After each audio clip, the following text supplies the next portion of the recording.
Hey everybody, I'm Bryce. I work at sales here at CRKT, and I have a new item in the Provoke line for you. This is the Provoke EDC. For those familiar, the Provoke came out a couple years ago. It was a karambit that really solved a lot of the shortcomings of traditional folding karambits by adding these kinematic arms, shooting the blade out the back. And now Joe Caswell is back with a new item that's more EDC friendly, but still utilizes the same kinematic arms here.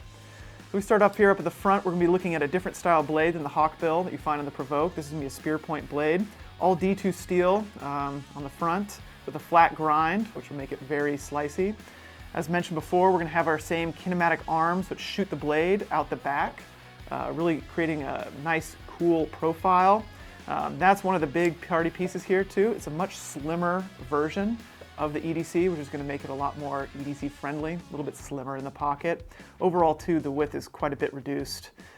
Further back, we're still going to have the same style of pocket clip, which weighs flush.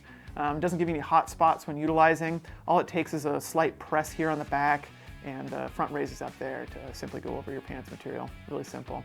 Really cool addition here to the Provoke line. The Provoke obviously is meant to be used in Filipino-style martial arts or a self-defense tool, but we really wanted to create an item that would be a little bit more EDC friendly.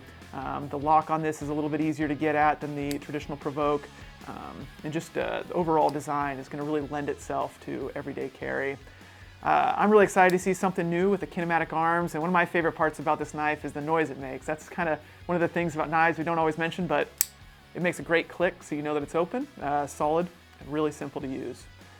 This is the Provoke EDC, designed by Joe Caswell.